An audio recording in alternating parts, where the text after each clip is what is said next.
What is up, everybody? It's Rebecca Johnson of Supergirl Radio, and we are going to get started here in a little bit. Just adjusting my green screen.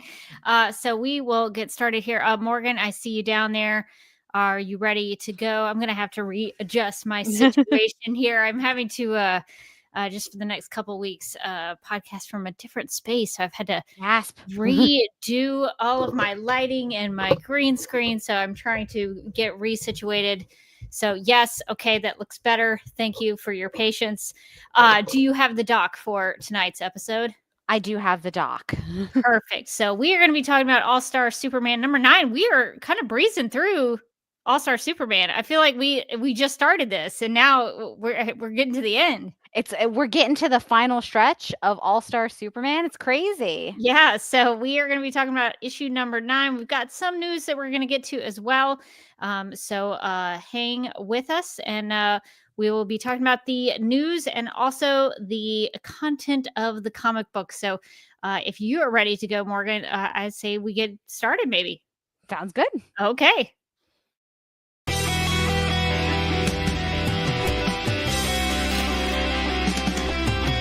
McGurk! I love typing. Not mess with my Google Docs, Meeksy. Supergirl Radio is going live every night of the week. How do you like it? Is becoming a human burrito a plus or a minus? I don't know. It does seem snug. I mean, they say you are what you eat. Kira.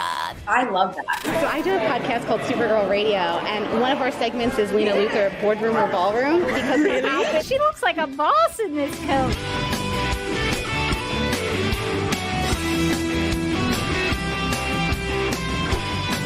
Nasty Luthor like a different Luthor?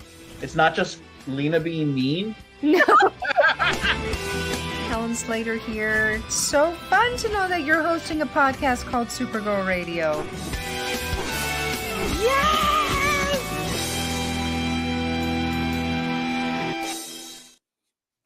Welcome to Supergirl Radio, your source for all things related to the character of Kara Zor-El. My name is Rebecca Johnson. I'm Morgan Glennon. And for this episode of the podcast, we are live and wired to review All-Star Superman number 9, which was written by Grant Morrison with pencils by Frank Quitely, digitally inked and colored by Jamie Grant, and lettered by Phil Bossman and Travis Lanham. So we're going to be getting into the home stretch of All-Star Superman. But before we get to that discussion, we need to get to the news. Today, this very day, is National Superhero Day. Have you ever been rescued from a risky situation or saved from injury or death? Those who come to our aid are called heroes. Some heroes happen to be in the right place at the right time. Others choose to be a hero as a career, though they wouldn't call themselves heroes. Others still are fictional creations that inspire us with hope. Each year on April 28th, National Superhero Day honors superheroes, both real and fictional. Happy National Superhero Day, Morgan. I'm glad that we're recording Supergirl Radio on National Superhero Day. I feel like that's fitting. I feel like this is a great way to celebrate. Talking about superheroes on National Superhero Day. I'm sure there are other ways you could celebrate National Superhero Day, but if you are tuning into Supergirl Radio and wanting to spend that with us, we appreciate it.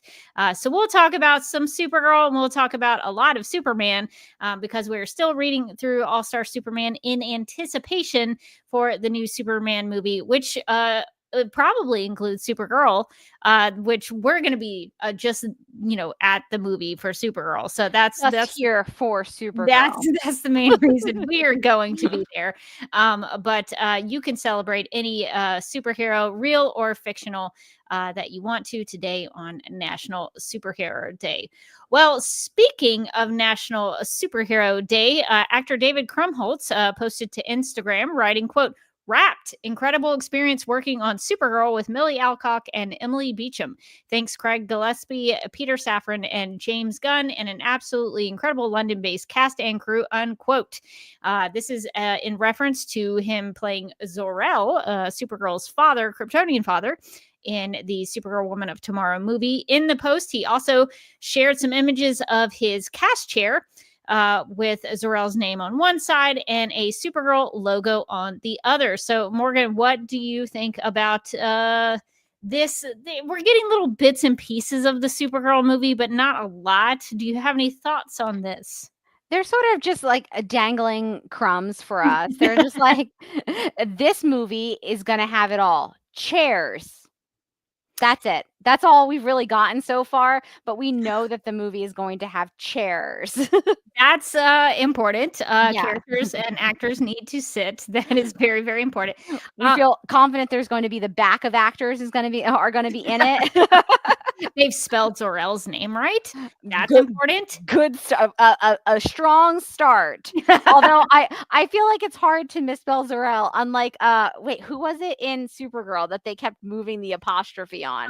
Marin or Marin? Or Marin, yes. The Martians are very difficult with the apostrophes. It's almost impossible. But Zor-El, the L's with the dash, you can kind of guess those. But if you have an apostrophe, who knows where that thing is being placed? Exactly. My first instinct when I saw this picture was, that doesn't look like a space western for the Supergirl logo.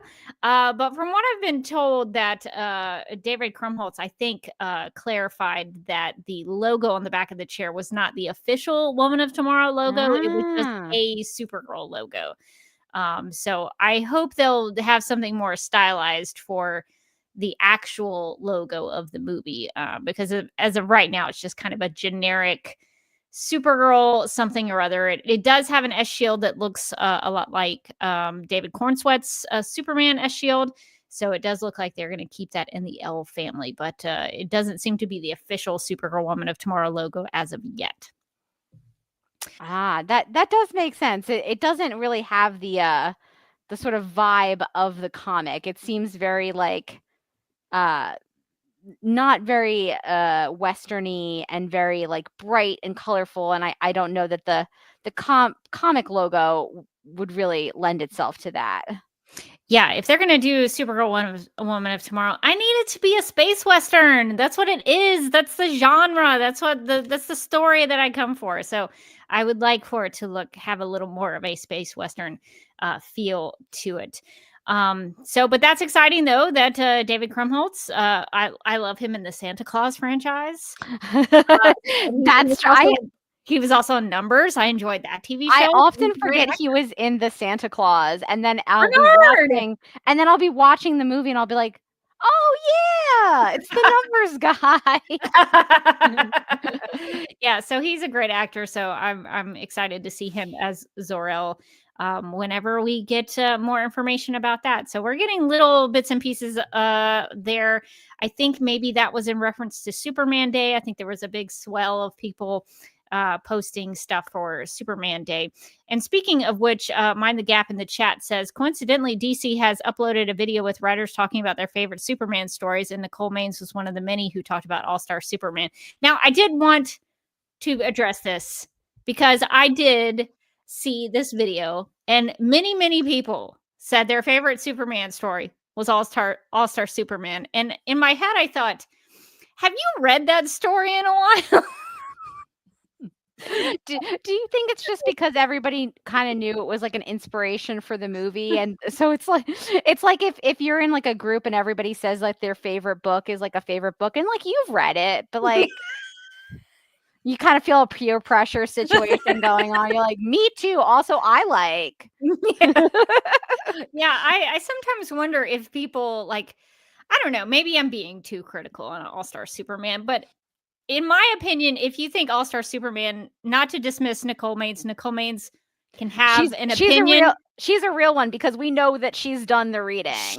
Nicole Maines is a comic book reader. We know this, comic book writer. We know this. I'm not questioning the comic book. When she was on the podcast, she was pulling out lore I had never even heard of. I was like, really? Tell me more.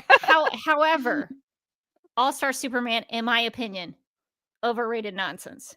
Maybe this will change once we get to the end. Maybe by issue 12, I'm going to be like, this is the greatest Superman story ever written. Maybe I will. Maybe it'll change. I do think overrated nonsense, though, would be an amazing pull quote to put on like the back of the, like on a book jacket. You can quote me on that. On a book jacket, that would be beautiful. If I saw that on a book jacket, immediately I'm purchasing that. I was like, They're telling me what it is. They're telling me up front. They're not ashamed. You can quote me. Overrated nonsense said by Rebecca Johnson on Supergirl Radio. Quote me on it. But I did think it was interesting that so many people pulled All-Star Superman as like their greatest Superman story ever. And I was like, how many Superman stories have you read? Do you need to read more? I feel like you need to read more. This is sort of like the situation I'm in, though, is that I'm realizing as I'm reading this that like I've read Superman stories here and there, but I don't think I've ever read like a full Superman run. So this is maybe my first Superman run, and yeah, it's wild. It's wild in here, but I think if you were asked the same question, Rebecca, what would you say in terms of like what's your favorite run on Superman? Well, so I think we did read Red Sun together. Oh yes, Red Sun was great. We did read Red Sun. I would say Red Sun is a great story. My immediate thing that I would think of is like the Death and Return of Superman. That was the first kind of big thing that I got into when I started reading Superman.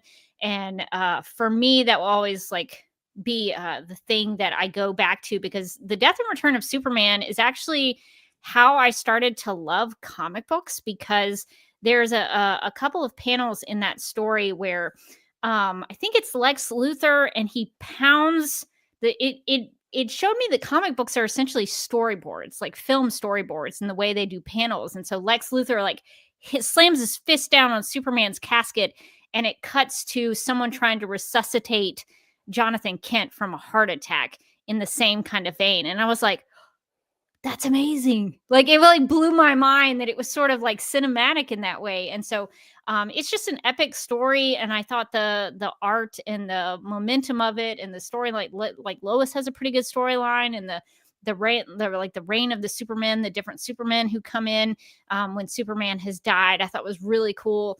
So the Death and Return of Superman, I will always like, that'll be like probably my number one. I think Red Sun is a really interesting take on Superman. Very well written. Art is very good. So I think those would probably, I'm trying to think if there's any Silver Age Superman, you can throw him out. Just toss him out. We don't need him. Silver Age Superman's amazing though. He's such a jerk, and he just like owns it. He's like, what's your name? I don't care. I met you on Monday. Mon-El.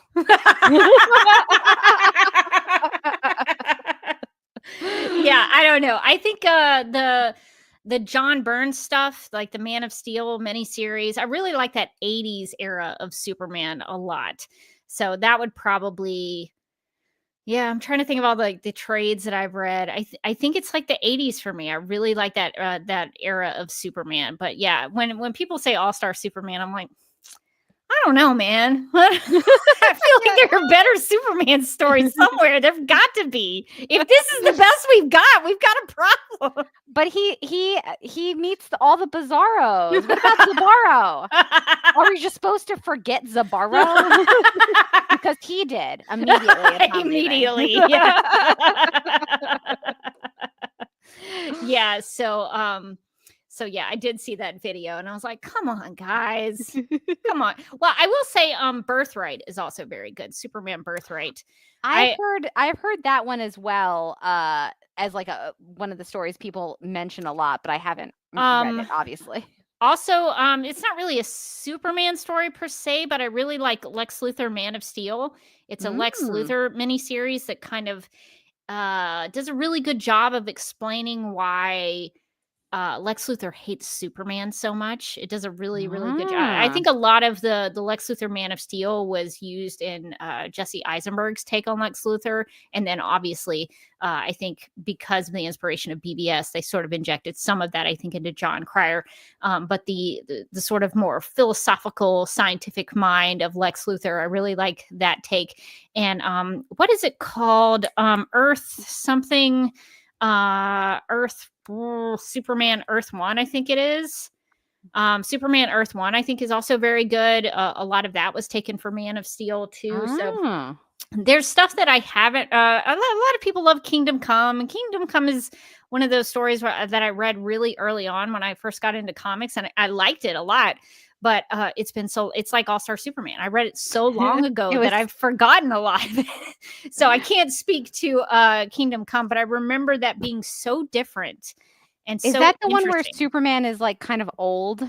Yes, he's an older Superman. Like Lois Lane has died because he's just outlived her.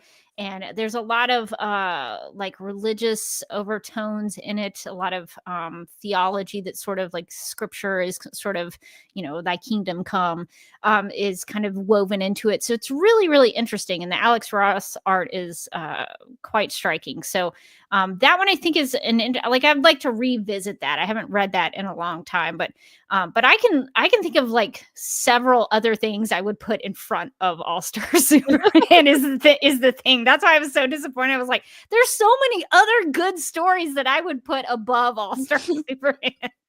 But everybody has their opinions, and people do seem to love All-Star Superman. But unbeknownst to me why, but that is a thing that people did talk about. Also, I'm trying to remember, Abby, I'm trying to remember what you needed on a t-shirt. I think your pull quote that it's overrated nonsense. Overrated nonsense. We can make that happen. I feel like we can make that as a t-shirt. You too can wear the overrated nonsense t-shirt. What are you referring to? Anything you want. But does that mean if you're wearing the shirt that you are the overrated nonsense? If you feel that way about yourself, I am over. You're just letting people know. Like if you've heard a lot of hype about me, it's overrated nonsense. Don't get your hopes up too high. Abby suggests that you should give it to an ex. Oh, that's pretty good. I was gonna say wear it on a first date to set expectations low. Yeah, we might end up maybe doing something like that. That's pretty fun.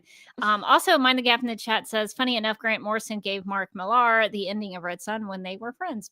Oh. Interesting. Grant Morrison. Yeah, because I don't know. Grant Morrison to me, I don't know. He seems like he wouldn't have been interested in Red Son per se, but that's quite interesting because the ending of Red Son is open-ended. I think you could have a discussion about what you think about it, and I think that's the interesting thing to me about Red Son is like obviously it's an alternative take on what would happen if Superman landed in Russia per se.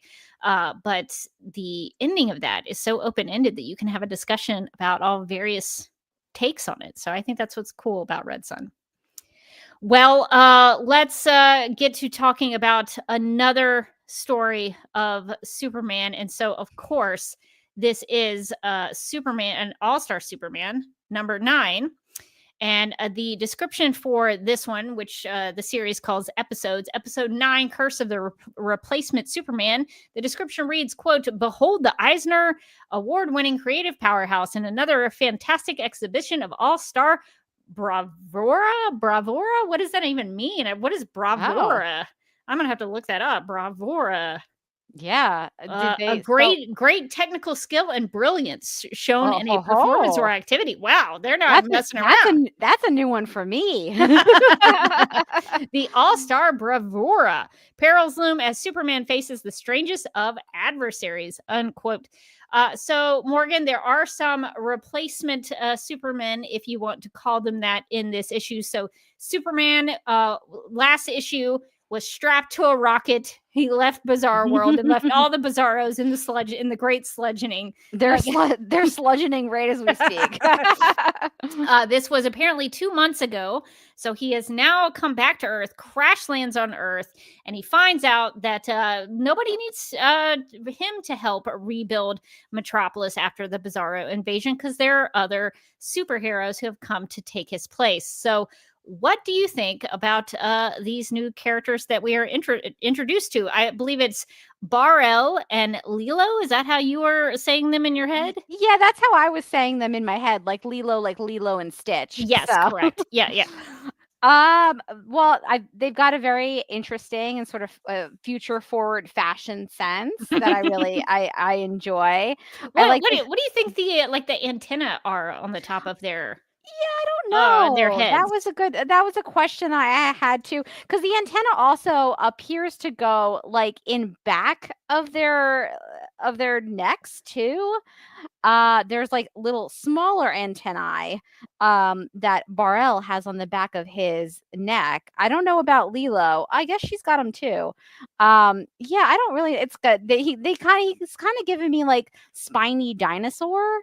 Um, Not sure what's up with that. He's also got like a bunch of like round discs connected by what looks like wires. It kind of looks like he is like getting some sort of test, like a brain scan, but like as an outfit. Like he's sort of medical chic.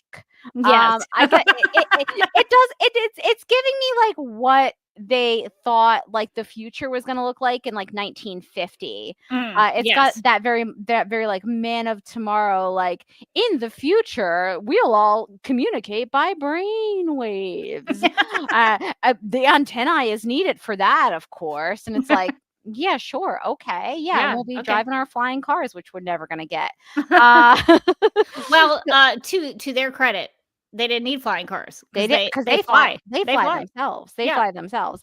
Yeah, I thought that their outfits were really funny and very strange. They have a different color palette. They're like, Superman, he's got the whole red and blue and yellow.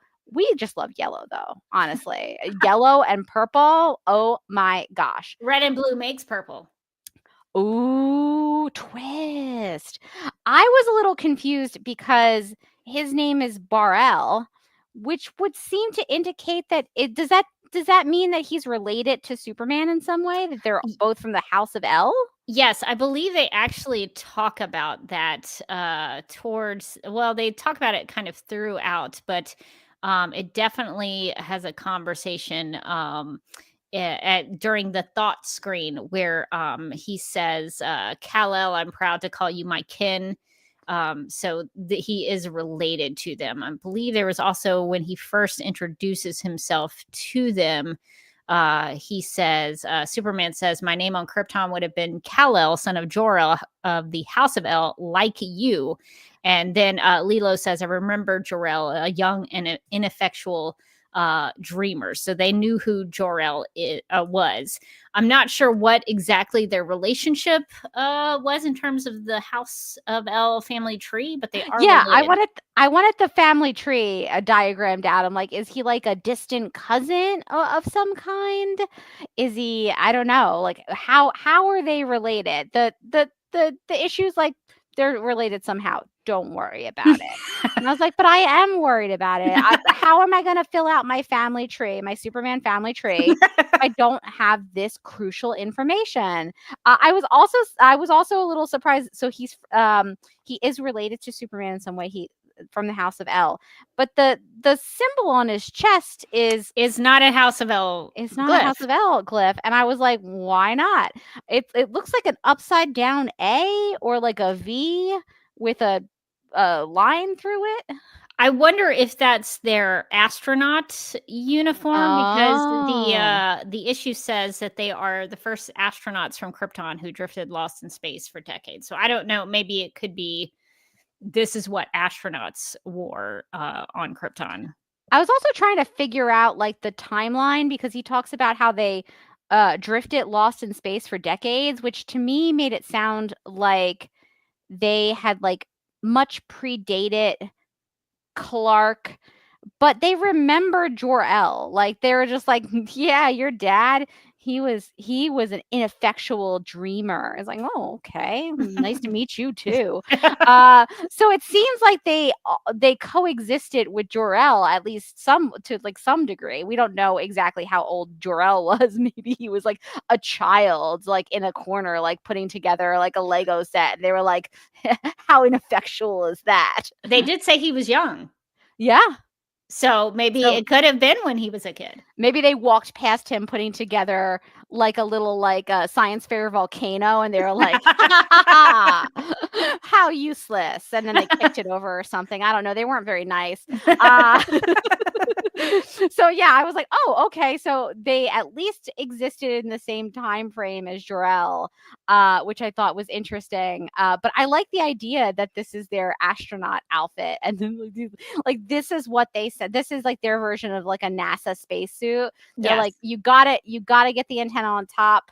You got to get like the little earphones over your ears, and you absolutely have to wear a sash. The women wear sashes, and thigh-high boots, and sashes and thigh-high boots. I love sort of the sense of drama that she's giving me, and that sash. It also does not look like it is easy to stay on your shoulder. It's like not a sash that goes across her body like a traditional sash. It's like a sash that is just sort of like draped over one shoulder. And when they have her flying, you can see the sash like flapping.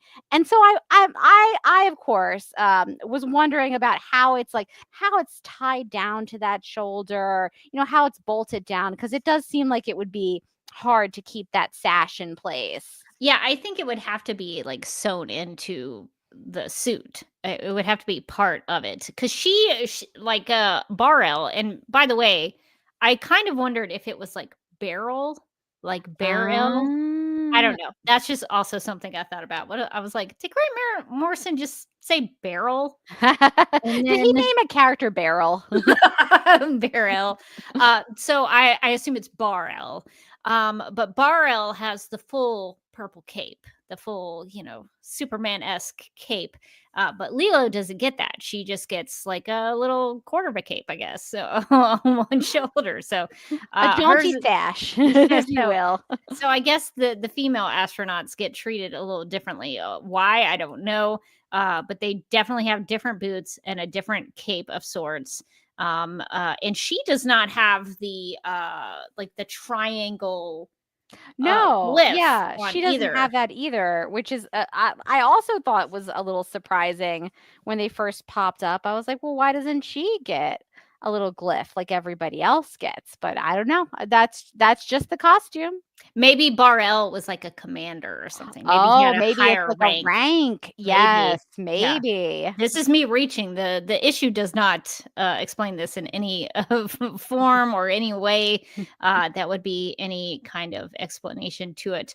Mind the Gap in the chat says Bar-El is apparently a reference to a Scottish prison. So maybe not Beryl, but to a Scottish prison. The characters are also supposed to sound Scottish. That's very funny. Where I did not get Scottish from them. No, neither did I. I feel like you would need to throw in some like Scottish words. Although he did say sunny, and I guess I could hear someone say sunny in a Scottish sunny or something. Like I can't do an accent, but I guess I could like hear that in my head if I put it a Scottish accent. I wonder if it being a reference to a Scottish prison is supposed to be like foreshadowing. I mean, because that is kind of where they end up. They end up in the Phantom Zone. Spoiler alert! To save their lives, of course. Yes, of course. But they're popping up in the Phantom Zone to ruin everybody's time and to reorganize the organizational system in there. They've got offices in there. They're like, oh my god, who did this filing? And it's like a crazy creature who's like, what? That creature's been working that whole time. He's got like 5 arms. He's like, I'm trying. Yeah, so spoiler alert, these two Bar-El and Lilo do end up in the Phantom Zone at the end. But so that's interesting. Grant Morrison, I believe, also Scottish. Is that correct? Someone can Mind the Gap fact check me on that. I think Grant Morrison is Scottish, so maybe he was injecting some of his, write what you know kind of thing. Yeah. So, maybe he was putting that in there. for himself. So that's an interesting fact about these two. That's true. I just looked at where you said he calls him Sonny, and he does call him a soft wee scientist son. Wee does feel like a very, that's a little Scottish. Irish, Scottish kind of thing to call somebody. Yeah. It's also a very funny thing to call Superman. Look at this little wee superhero. Yeah, so Superman has come back to Earth, and he has encountered these two who have sort of taken over his duties. So Morgan, how did you think that they were doing in that? Sort of medium. So they don't really care about humans or humanity in any way, but they have rebuilt Metropolis, maybe to take it over and terraform it, possibly not. They haven't decided where they want to create new Krypton yet. They have options. They have a couple options. They might want to create it on Metropolis, where they've already put some like weird looking messed up domes, kind of really making the city look uglier. So they've already kind of started. But then there's also like a volcano that's erupting that they're saving, air quotes, the area by, making sure that the volcano doesn't like destroy everything. But also they're like, this could be a great spot too, like they're just like, he's like, what about this spot? She's like, I don't know, what about that spot? And they're like, okay, you decide today and I'll decide tomorrow. It's like a couple trying to decide what to eat for dinner, basically. It's like, you always ask me and I never know. They're keeping their options open. Exactly, keeping their options open. I love. They seem like a great couple. This is what I will give them: couple goals. They're very supportive of each other. They take time out to experience the romance throughout their colonization or whatever they're planning on doing.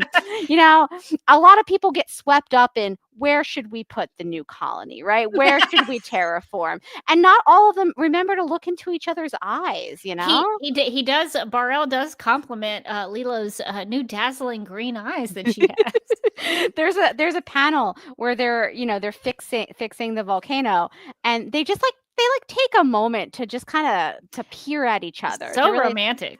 So romantic. Listen, I'm not saying I agree with these two. I think that they're probably not having good plans for the Earth, but gosh darn, they're so romantic. Yeah, it really taking a moment there with all of the stuff that they're doing.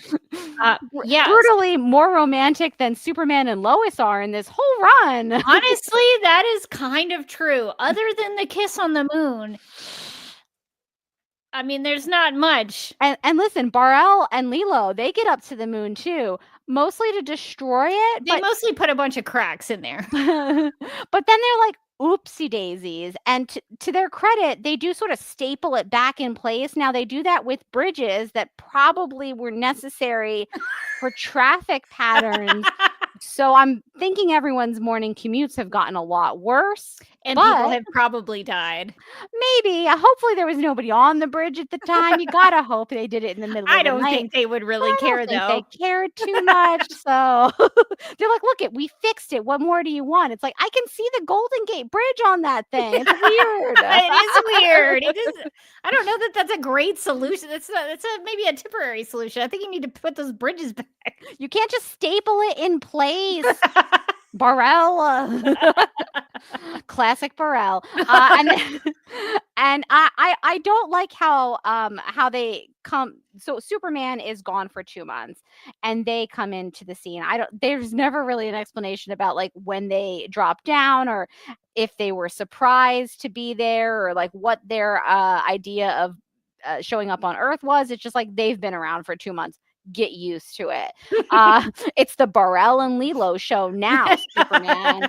And I do like that they moved into the Fortress of Solitude. Took it over. Very just funny. Made themselves right at home. They walk into the Fortress of Solitude. They say, "This will not do.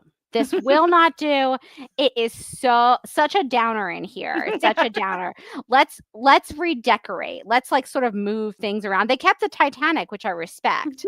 They were like, you know what? Let's move things around. The giant creepy chessboard. Let's get rid of that. That is creeping us out. The Titanic, though, a place of human suffering and death. that just sort of adds a little je ne sais quoi.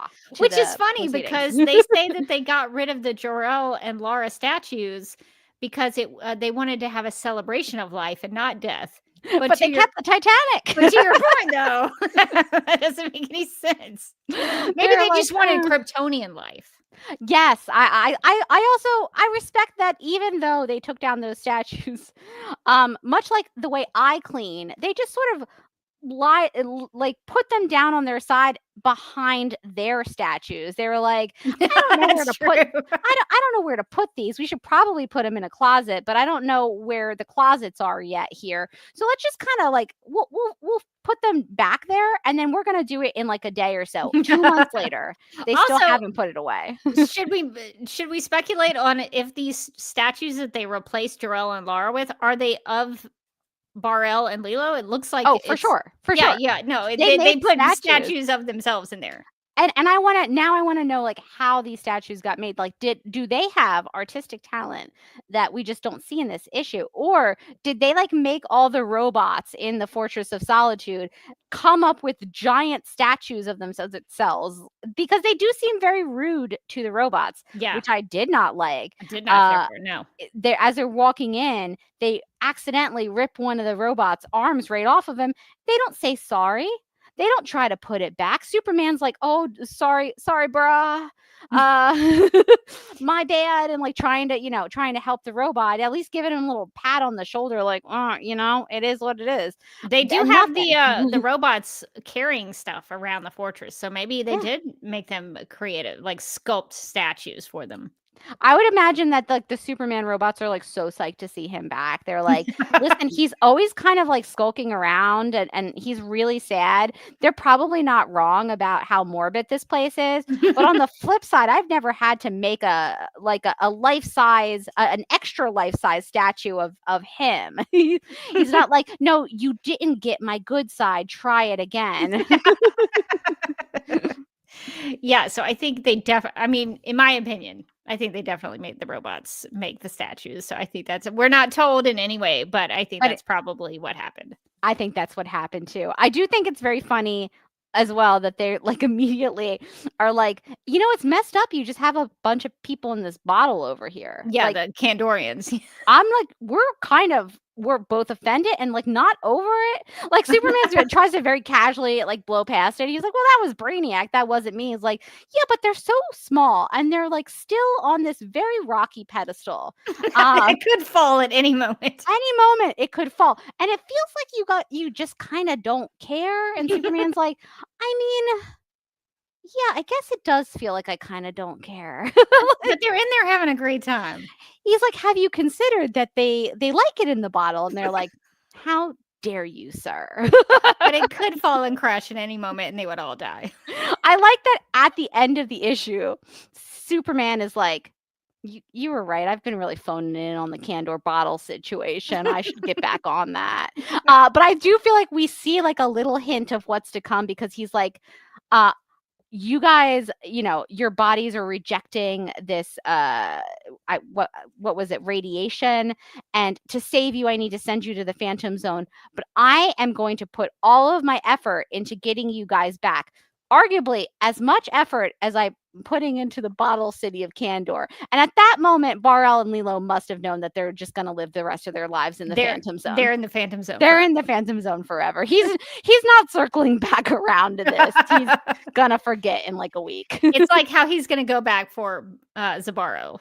He's not doing that either. He's not doing that either. This whole book is just a laundry list of things that he should be doing, like a to-do list that he like sees one day, crumples up, and slowly like puts at the bottom of his drawer. If I don't see it, it's not real.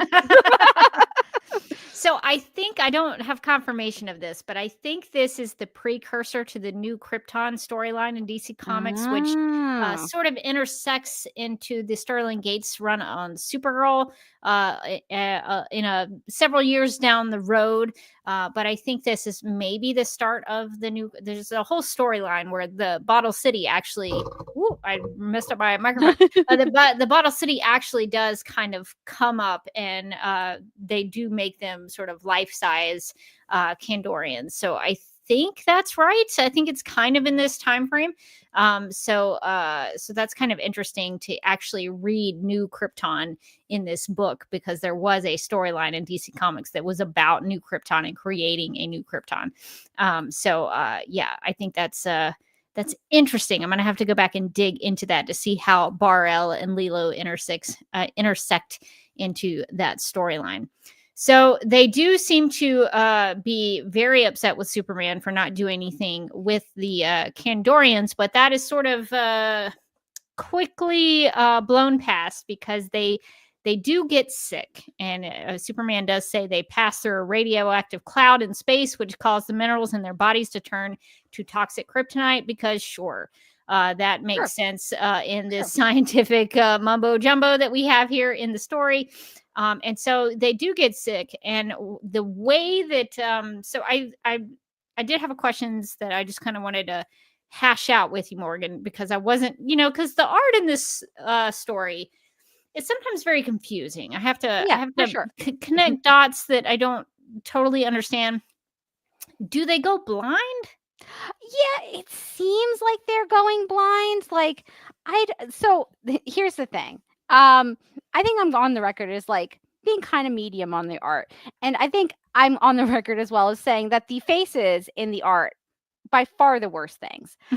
In fact, some of the reaction shots in just every issue is like, whoa, a face shouldn't look that way. And it's not like a story specific thing. It's just the face is messed up. And I'm like, oh God, Superman, why?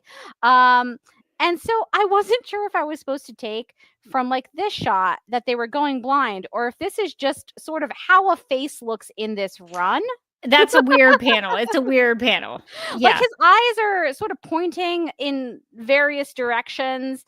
And I was like, am I supposed to take from this that he is having some issues with his eyesight, and that's why he looks like this?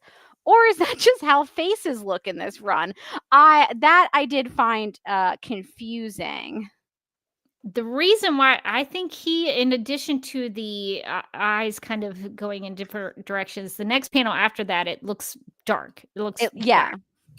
But also, and then in the next panel though, he puts this this thought screen on him so that Superman does. Superman puts a thought screen it on Bar-El.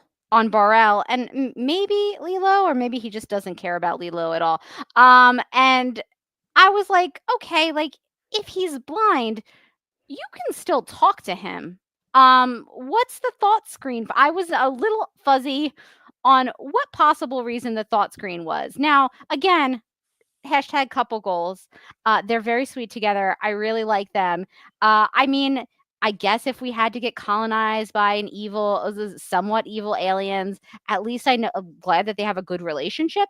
But I don't know why the thought screen was necessary. It seems like they can both.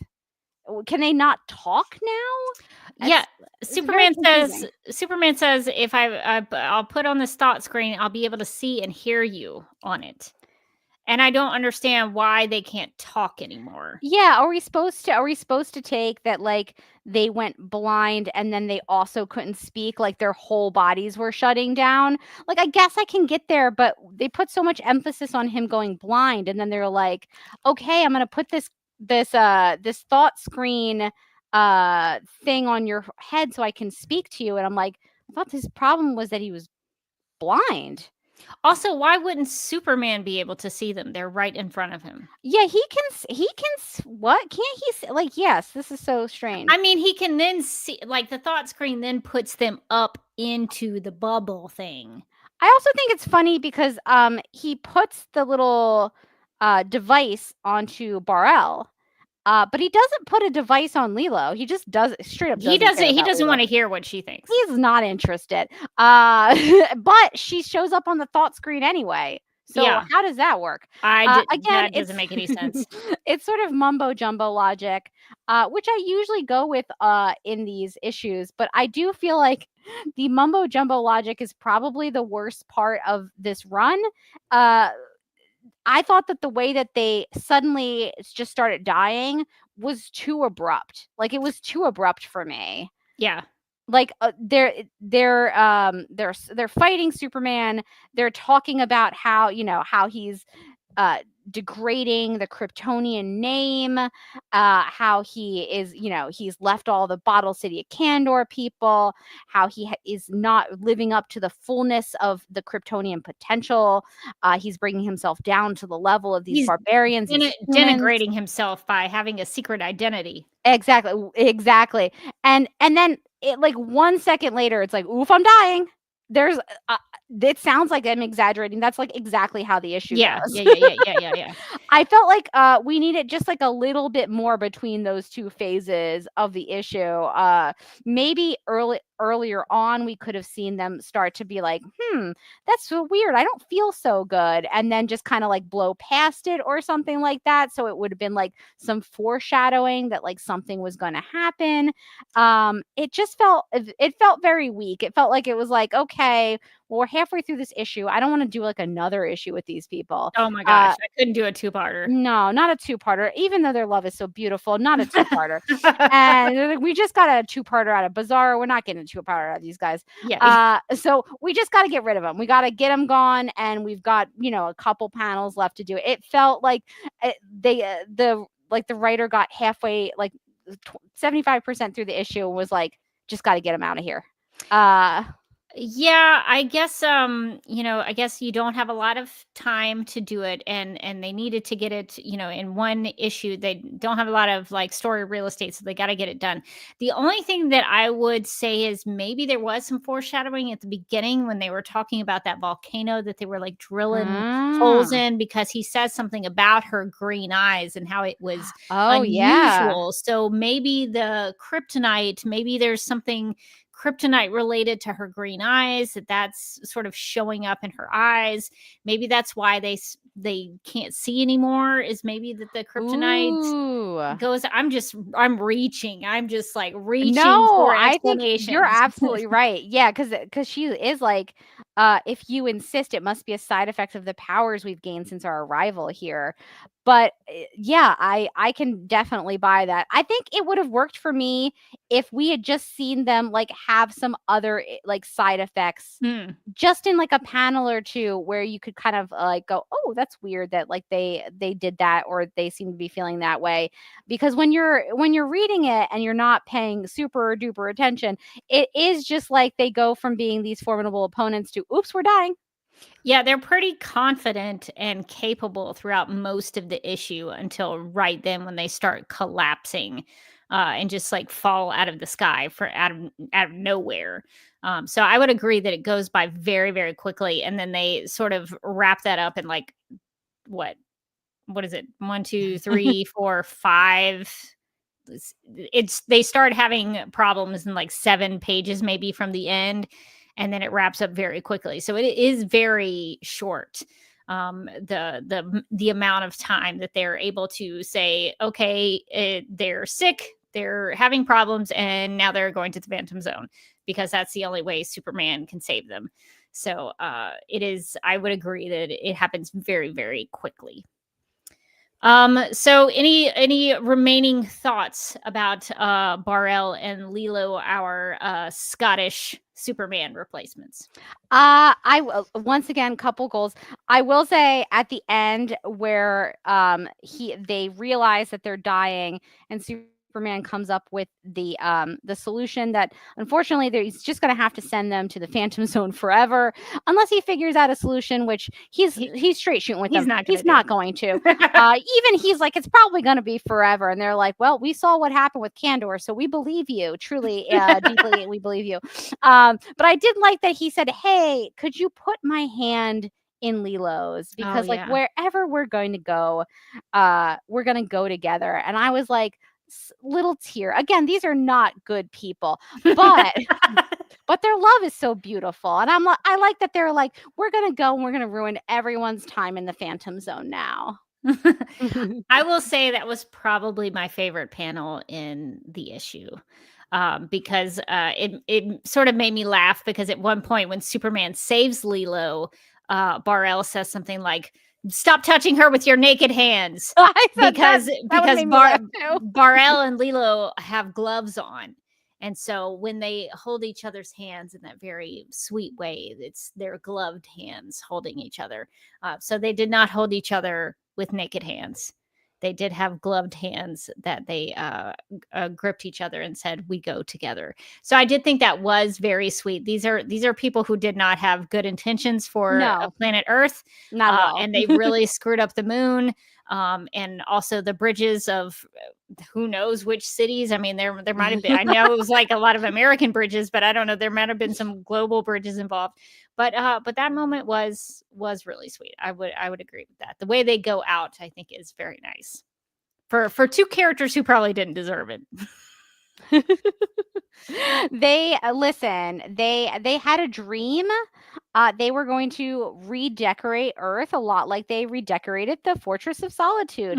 they were like, I don't like it here. It's tacky. I'm gonna fix it. I do feel like we often see Kryptonians when we do see them pop up. Besides like Superman and Supergirl, our faves. They're often not so nice. They don't like the humans so much. They think they're tacky and gross. And I feel like we got that from these Kryptonians as well. They're like, we have to bring back the glory of Krypton. We're just sort of trying to settle on the right real estate to do it. Maybe somewhere by a large body of water, because Lilo loves the beach. Yeah, it would be a nice view. The only other thing I will say about Bar-El and Lilo is that when Lilo talks to Superman, she says something about building a new Krypton in this squalor.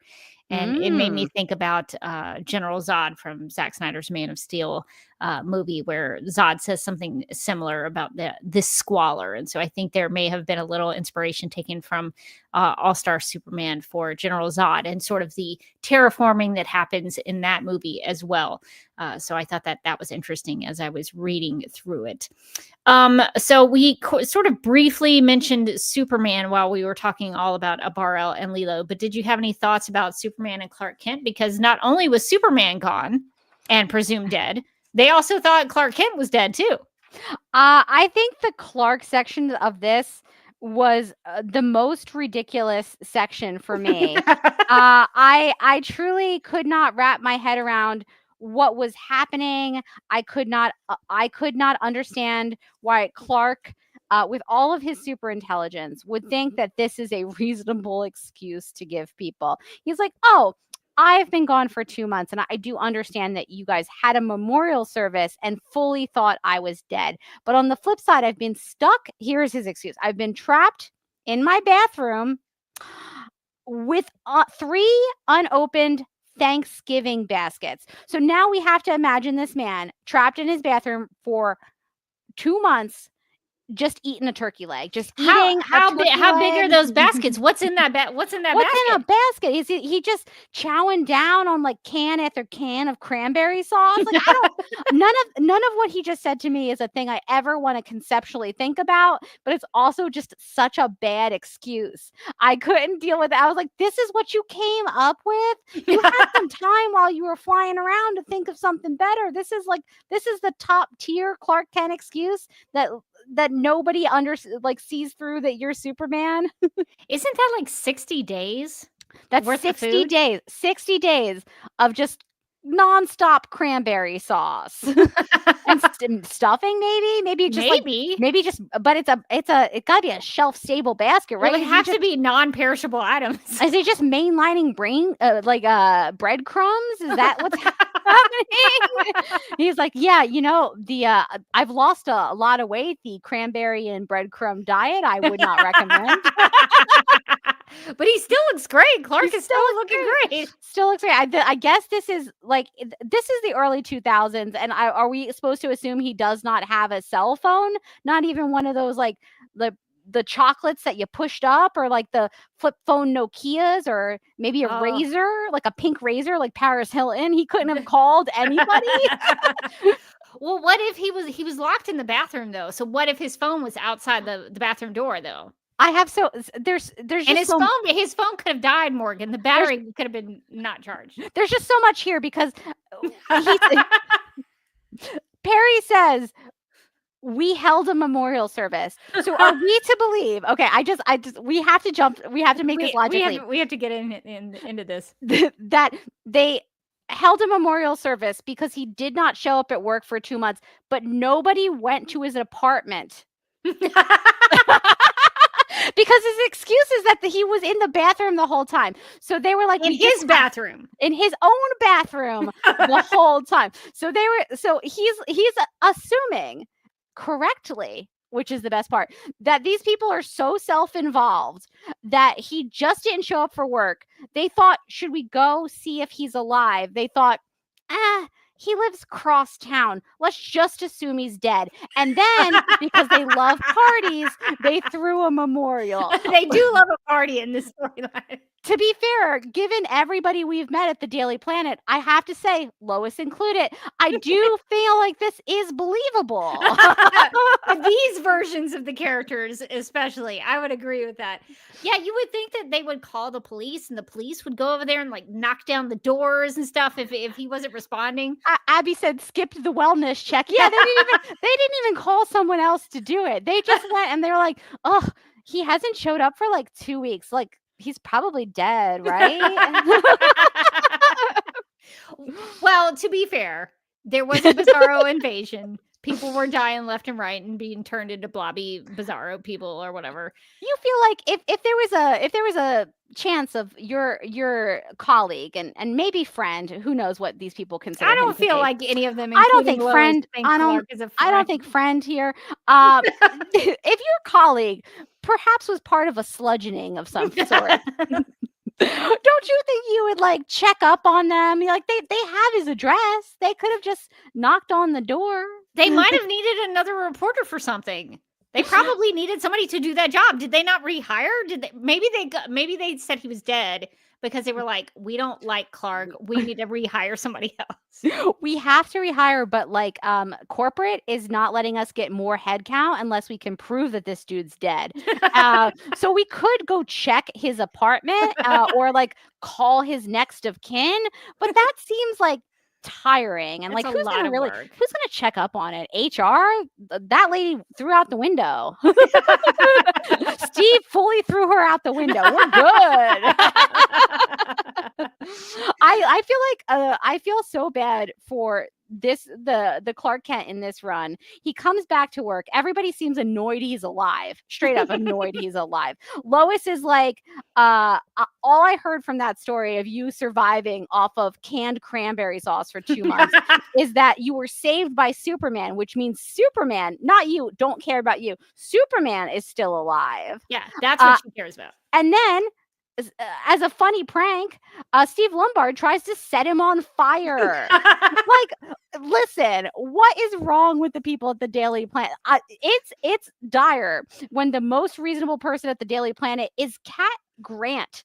Cat Grant seems the only normal person here. She is not taking any digs at him or anything, which does seem to be something that maybe Cat Grant would have done. But she seems totally normal here. So it is it's actually kind of sad. It is. Like it makes me feel sad. Superman is dying, so that means Clark Kent is dying. So when he dies, did the people of the Daily Planet just not care? They obviously didn't care. They thought he was dead. But I guess I like that Steve Lombard's, toupee caught on fire. And so that joke sort of turned back around on him. So I guess justice for Clark and that.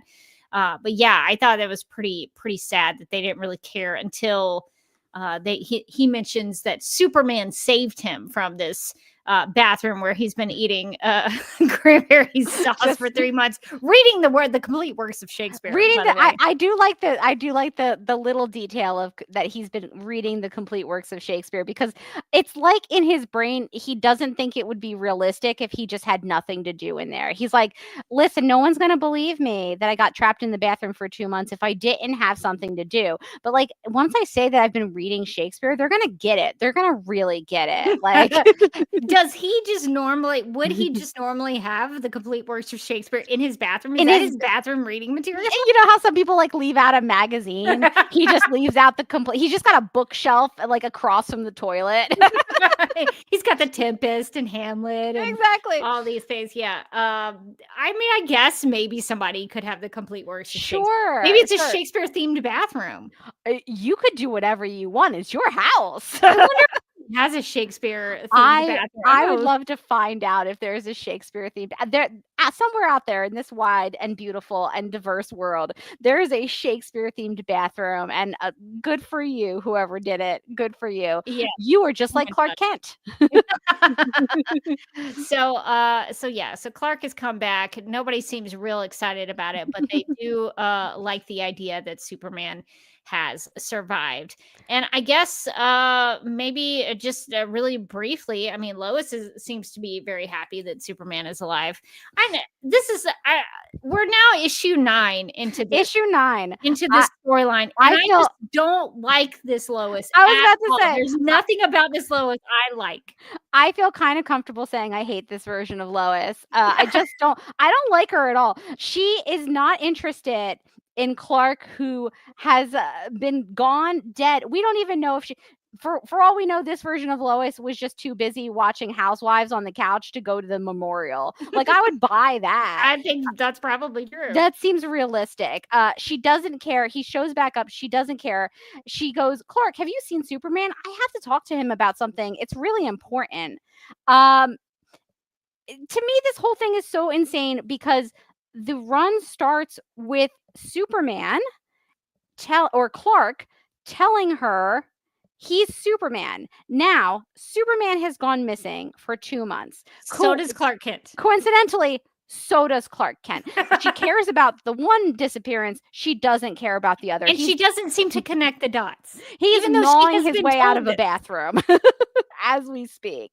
But she doesn't care. She's explicitly been told that they are the same person. This seems like it would be evidence that he came back at the same time that Superman was coming back. Wow. That does seem interesting given that they told you that they are the same person. All of the clues, Daily Planet star reporter Lois Lane. The clues are sort of coming together. The clues are cluing. However, she's not interested in this. She's just like, Clark, hey, could you get a message to Superman? And Clark, I wish Clark had turned around and been like, did we not talk about this? Like, did we not talk about this, Lois? It's just so wild. And then we don't really see her again. But like the one instance that we see her, she's being insufferable again. So it's hard for me in this run with Lois. I think I said it the last issue that we talked about that all of the issues I've liked have been almost Lois free. Yeah. And all the issues I've been more medium on or didn't like had either a little or a lot of Lois, and it's because the writing for her is just so bad in this run. That's why when people are like, All-Star Superman is the greatest Superman story in the world, I'm like, maybe it's the greatest Superman story. Maybe for Superman, it's a sucky Lois Lane story. It's a sucky Lois Lane story. If you like Lois, if you like the Superman and Lois relationship, this is a rough one. This is a rough read. Lois is just fully watching her coworker set Clark Kent on fire. She doesn't care at all. It's Cat Grant gets the water to put out the fire. Like, Lois doesn't care. Yeah, not big fans of Lois here. There is one Daily Planet character that I think we should talk about, but since I sort of missed the opportunity earlier with Bar-El and Lilo, I feel like we need to get to a boardroom or ballroom about Jimmy Olsen's new brave Kryptonian look. And now, Lena Luthor, boardroom or ballroom. So Jimmy Olsen is inspired by Bar-El and Lilo to adopt some new threads that he's got on. I don't know how much it's actually kind of like Bar-El and Lilo, but he seems to think that these Kryptonian pants and belt combo are something that he should adopt for himself. The funny thing is that that Bar-El and Lilo both have like full jumpsuits of one color. They're not really doing the what's he call it? The overpants. Overpants and belt combo. Like that's not really what they're doing sartorially. Like they're they're just sort of in plain yellow jumpsuits with like a belt across it. So it's so funny that he like saw them and was like, no, I want to do more of a Superman thing as a tribute to these people who don't dress like that at all. Yeah, so he has normal shoes, socks, but then he has like his pants sort of rolled up a little bit, and then like pants on top of his pants with the big belt buckle. He's So got sort of like yeah, it's sort of like a bodysuit almost, or like giant underwear with a belt, like a bright blue with a yellow belt. So maybe that's sort of his tip of the hat to Lilo he should and have had Burrell. But purple it should have on been though. purple. Yes, Yeah, it should have been purple. So he's not even got the color scheme right. yeah. Then he's got on a regular long sleeve like button down in his bow tie with a sweater vest over it. So I've just like there's too many looks going on here, Jimmy. Like you have to commit. If you want to go for the Kryptonian look, you got to wear like a full bodysuit. It's got to be a full bodysuit with the big belt, and you should at least do the homage correctly. Get the right color scheme. Yeah, I feel like if he was going for Bar-El and Lilo, who would have been the big Kryptonians at this time because Superman had been missing on Bizarro World,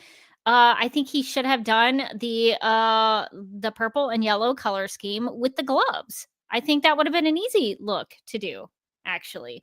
So I think his look is pretty off here. Also, I think it's interesting when we get this really good view of Jimmy Olsen's attire that he's got on. Kat Grant's looking him over. I wonder what she's what she's thinking in response to Jimmy's look. She just sort of like is looking at him in sort of a horror, just sort of a hand to mouth, like, my God. I do like that Lois comes up. She's sort of like throwing off, like, Clark, I really need to find Superman. Jimmy, you look insane. Just like straight off the cuff, Jimmy, you look insane. The most I've liked this character, I think, was that line. Felt very Lois Lane to me. But yes, he does in fact look insane. He looks like when a child puts on like a pair of underwear over their outfit and says, "Look, I'm Superman." It's giving this sort of the same vibe. Yeah, I don't think he nailed it, but I guess he was trying something new. So I guess, maybe Jimmy Olsen is still, as Lucy Lane said in previous issues, that he was voted worst dressed. So I guess he hasn't really learned anything. I could see why he was voted worst dressed. He's Jimmy Olsen is like one of those people who like finds out about a trend and like immediately jumps on it before he has any idea of like how to style it or if he should be trying it. He's just like, yes, I love this trend. It's called what do you call overshorts or something? Overpants. Yeah. We're calling it the overpant belt. I know usually you would style it with not just your normal everyday work outfit, but I thought I would do it a little different. I want to see his like Instagram get ready with me. Get ready with me to try out the hottest in Kryptonian fashion. Lucy's in the background like, don't do it, Jimmy. There's an Instagram account that I follow, and I cannot remember the handle at this point. But there's a guy who, like, I don't know if he styles clothing for a living, but he'll get people to ask him like, style what you think fonts look like. And so, like, have you seen this guy? He's amazing. He's good. So amazing, and he has like really professional, good-looking videos, and it's always like dramatic music when he's like Helvetica.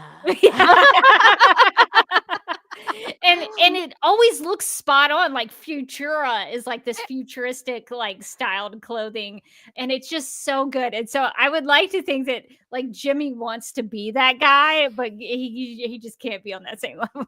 He's not on the level. He's just like, okay, I'm just gonna throw this on top. It kind of looks like there's an episode of Friends where I think Joey tries to put on all of Chandler's clothes at once. Yes, and that's I I'm what it's wearing giving everything me. you own. I'm wearing everything. That's what it's giving me. It's giving me I'm wearing everything I own. Oh, is his name is it Wisdom K? Is that He's the also guy? I've also seen him do ones where he's like does like fashionable interpretations of like pop culture characters. Those Yes. are really fun too. So if anybody's interested on Instagram, he's at WISDM. I think this is the guy I'm thinking of. His reels are the most amazing things because he does such a good job. I'm not even like a super high fashion person, but he also does these things where it's like style it for $100 and then $1,000 and then like $10,000. And so Ooh. then you see like how he does it differently at different price points. And I'm like, this is genius. I like this so much. So it's like one of the only fashion Instagrams that I follow because I think he's so creative. He's gonna get a follow from me. Yes. Oh my gosh. It's so good. Anyway, so I don't think Jimmy is to that level. I don't think he ever can get there, but I think he's trying something. He's trying new things. So I guess I got to give it up to him for that. So I guess maybe that'll take us out of boardroom or ballroom, unless you have something else. No, I think we've said enough about Jimmy's fashion. And this has been Lena Luthor, boardroom or ballroom. Okay, Morgan, do you have any thoughts on the art? I know we sort of briefly talked about some of the art, but is there anything else you wanted to mention? I like the full panel at the end where they're in the Phantom Zone, kind of looking like they're about to like start cracking some heads and just making sure everybody has a really bad time in there. Yeah. That's really fun. I love the panel with them holding hands, very beautiful. The rest of the art is kind of, I think is kind of par for the course for the run. There was some fun stuff about like when they broke the moon in two and then had to staple it back together. That did make me laugh, especially when they do the pull out and you can tell that like even from afar you can see it stapled together with all the bridges. I thought that was great. Yeah, I don't know how long that's going to be a solution for them. Although that's Superman's problem now because now they're in the Phantom Zone, so he's got to fix the moon, I guess. Uh-oh. The other panel that I really liked, in addition to the holding hands, I'm reminded of this panel with Bar-El punching Superman in the stomach. But what I like about that panel is that the capes, the flowing capes, I like the motion of the capes there. I thought that was really well done. The one thing I was confused because I'm confused about a lot of the art in this story, but there's a panel where it's kind of in that same area of the comic where Bar-El does something to Superman. He's leaning towards him. Is he spitting on him? I wasn't quite sure what he is doing there. Did you have any thoughts on that while Bar-El and Superman are fighting? Wait, yeah, let me or does he like headbutt him or something? There's like little particles in between the two. Yeah, I think he headbutts him and then is it blood? It looks like blood. I was also having a hard time following, and it makes sense that he headbutts him because then I think when Clark comes back to the Daily Planet, he's got a nosebleed. He does have a nosebleed. Okay, because he was headbutt in the face by Bar-El.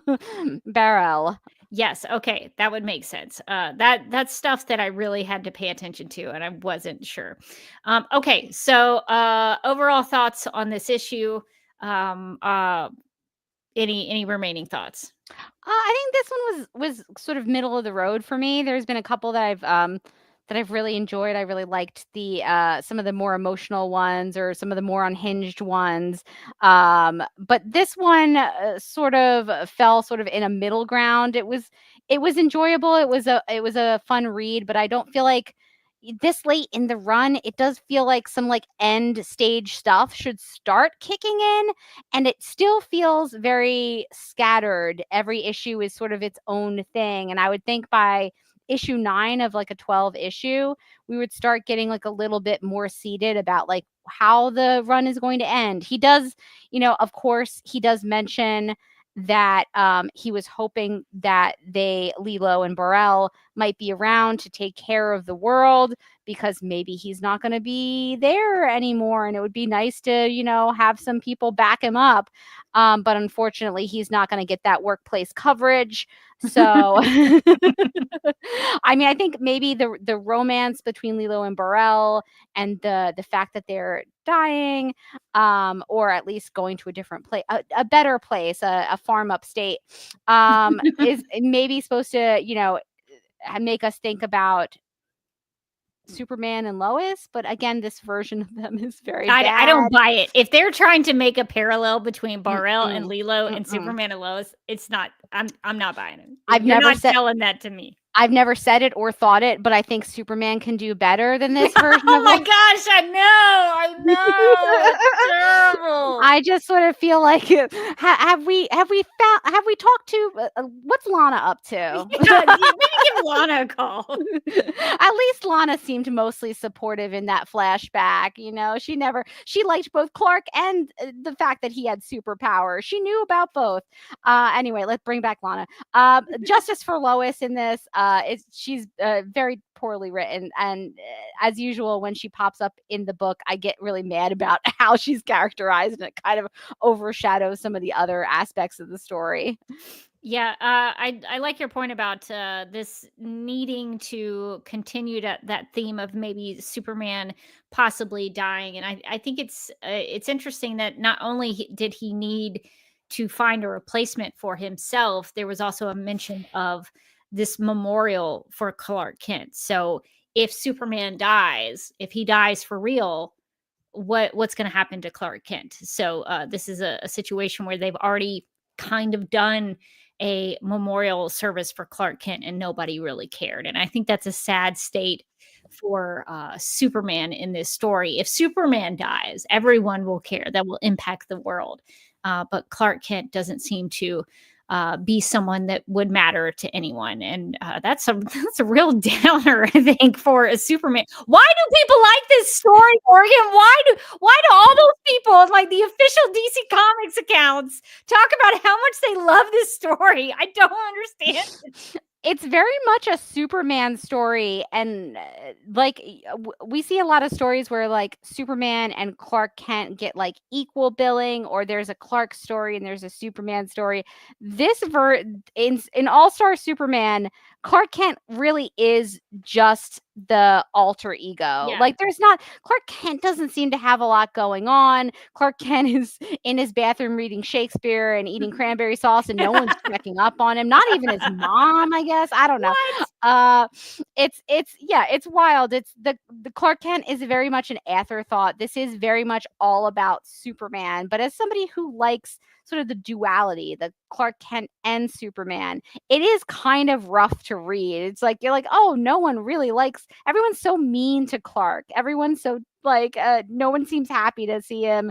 Everybody just seems like, oh man, we already did your memorial. We don't want to do it again, even if he dies. We've already done that. Who cares? Yeah, I don't know. I guess it depends on what you think about Superman and how you view Superman, but I feel like Clark Kent is just as important as the Superman a part of him. And so for the writing to dismiss Clark in this way, I feel like misses a lot of the humanity of Superman. I mean, there is that one issue where Superman goes back, I guess, sort of time traveling to see, spend time with Jonathan Kent before he dies from the Corona War. Do you remember that? So I guess there is that, but he kind of does it in a Superman capacity as the unknown Superman. So it's not really a Clark Kent thing. So I don't know. As a Clark Kent fan, I think this is somewhat upsetting to me on so many levels. So I continue to be perplexed by why people think this is the greatest Superman story ever written. But again, everyone has their opinions. That just happens to be mine. So we'll see. I don't know. We have 3 issues or 3 episodes to come after this one. So maybe those last 3 are like the best thing ever. We're going to be like, wow. is mind blowing. This is how this story has taken a turn. So I'm keeping my mind open. Maybe it finishes well. Any other thoughts before we wrap up? I think that's all for me. Yeah, I think that wraps me up too. Okay, good. Sorry to end on a downer note about how nobody cares about Clark Kent. Poor Clark Kent. Oh man, in his bathroom reading Shakespeare. He's probably caught up though. He's probably feeling very, very educated. Maybe no one even asked him which one was his favorite Shakespeare. He's one of the most cultured people they know, and he's so far above them because he knows all about Shakespeare now. Well, I think that's going to do it for this episode of Supergirl Radio. If you'd like to contact us, you can post a comment on our website at supergirlradio.com. You can email us at supergirlradio@gmail.com. You can like us on Facebook and follow us on X and Instagram, all at Supergirl Radio. If you like what we do, we encourage you to give us a rating and write us a review on Apple Podcasts or anywhere that you listen to podcasts. Supergirl Radio is part of the DCTV Podcast and Multiverse of Color Network, so please go give those a look. You can hang out with us as we go live and wired, usually on Tuesday nights at 9 p.m. Eastern, but for the last couple of weeks, we've been having to do Mondays because of me, I will say that. But we usually are live and wired on Tuesday nights at 9 p.m. Eastern on the DCTV Podcast YouTube channel. DCTV Podcast also has a TeePublic store if you're in need of new DC or DCTV or DC Comics related t-shirts, tank tops, sweatshirts, magnets, tote bags, pins, phone cases, pillows, or stickers. You can go to supergirlradio.com and click on the TeePublic store at the link at the link at the top of the page. I was trying to make sure I said that correctly. Yeah, you just go to supergirlradio.com. You'll see it at the top of the page. And since All-Star Superman #9 featured Superman's fellow Kryptonians, we have some Krypton designs in the DC TV Podcast TeePublic store that we would love to suggest. Yeah, if you also want to pretend that you are a Kryptonian astronaut, you can do that, or you can be on the Krypton lifting team. We've got designs for that to prove that you are super strong like a Kryptonian. So we have Kryptonian designs there in the DC TV Podcast TeePublic store for you to enjoy. And we would like to thank our legion of super sponsors for supporting the Supergirl Radio Patreon. These people are Michael, Anne-Marie, Yvonne, Nicola, Abby, Miriam, Nicole, Brian, Ethan, Majubi, Annie, Rachel, and Kit. If you would also like to become a legion of super sponsor, you can go to patreon.com/Supergirl Radio. If you would like to follow me personally, you can find me on various places. I am on the Vero True Social app at Derby Kid over there, where I share pictures and links to things that I'm watching or interested in. I'll post about what music I'm listening to or what TV shows or movies I've watched recently. It's my favorite social media platform. So check out Vera if you haven't already. You can find me on Instagram at The Derby Kid if you want to check me out over there. I'm also on YouTube at youtube.com/StuckMetalProd. I also do a travel blog with my brother at Oasis Broom. So I'm on several social media places if you would like to follow me there. And you can follow me on Twitter and Instagram at Mojotastic, and also as a co-host on the Legendary Ladies podcast, where just recently Kat and I talked about one of the episodes of the new season of Black Mirror. We talked about Hotel Reverie, where they go back in time and they go back into a classic film. And they dub over a performance with a new performance. So they use AI to put an actress in the movie over top of the existing performance, which was, but then hijinks ensue and disaster and et cetera, et cetera. It's a Black Mirror episode. So things go wrong with the technology. Is this like Seinfeld vision on 30 Rock? Where they put Jerry Seinfeld into other shows? Kind of. It honestly kind of is Seinfeld vision. This is what they're proposing. We have made it. We have fought through the desert of technology, and we finally made it to the promised land. Seinfeld visions could one day soon be real. My favorite part of that 30 Rock episode, if people have not watched 30 Rock, you should watch it. It's one of the greatest TV shows of all time. But when Jerry Seinfeld goes to Jack Donaghy to like suggest which shows he should get put on, he's like, I want to be on Lost. Do you guys do that? It's like, no, Jerry, that's ABC. That's not NBC. So good. Seinfeld vision. That would be the future, I think. we could make it the 90s again through science and or magic. Which is also a 30 Rock reference. Don't think I don't know. I know. We're always going to bring either a Lost or 30 Rock or both reference that to just the table. Or Seinfeld, I guess. The whole running joke about James sleeping under his decks was George Costanza. It was actually. That stemmed from George Costanza's time with the Yankees, I think. The Yankees. He was working for the Yankees. Working for Steinbrenner. Great TV shows. Everyone should go check those out. But yeah, so very exciting. The Black Mirror that's basically Seinfeld vision. I'm on board. Yeah. Things go wrong. There's romance. It's a fun one. Black Mirror. Not all the Black Mirror episodes are fun watches. Some of them are crushingly depressing watches. So I liked that this one wasn't so bad. I'm not crazy about AI. I have a lot of trepidation about AI. Me too. But I think we could utilize AI for good and just put Jerry Seinfeld in a bunch of shows. What if we just did Seinfeld vision? Just what if using that's the AI only for thing that we used AI for? What if we as a society sat down and we decided that this new technology, its best use is putting a young Jerry Seinfeld. I don't want current Jerry Seinfeld. No, Seinfeld in his prime. Seinfeld into every movie and TV show. It could be like a Where's Waldo situation where you're like, where is he? And he just kind of peeks around a corner. That'd be fun.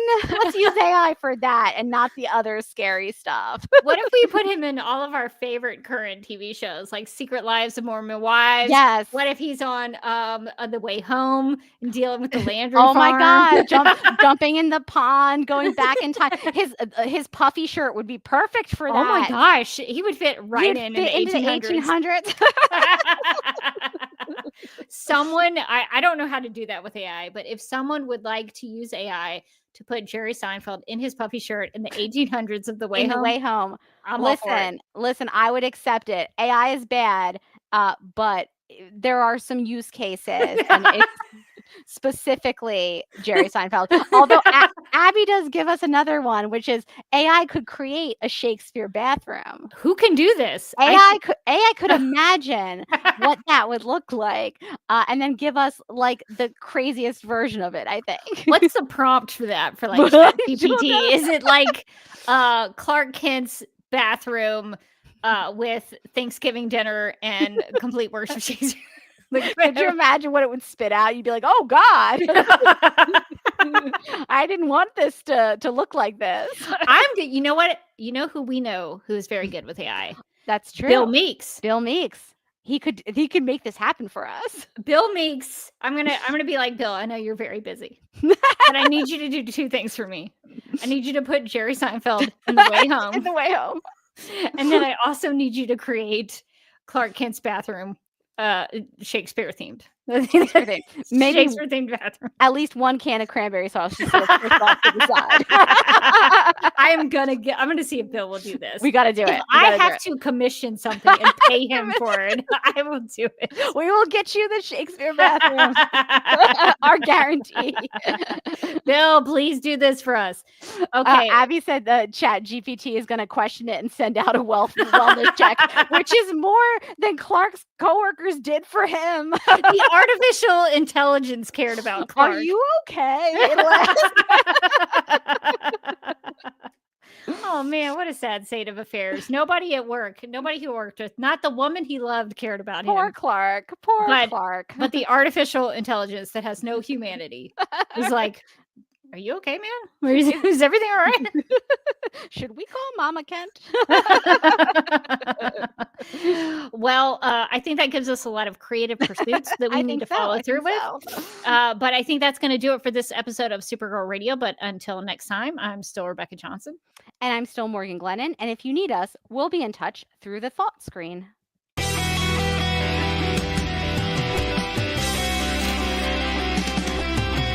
McGurk, I love not typing. mess with my Google Docs, Meeksy. Supergirl Radio is going live every night of the week. How do you like it? Is becoming a human burrito a plus or a minus? I don't know. It does seem snug. I mean, they say you are what you eat. Kira. I love that. So I do a podcast called Supergirl Radio, and one of our segments is Lena Luthor, Boardroom or Ballroom, because She looks like a boss in this coat.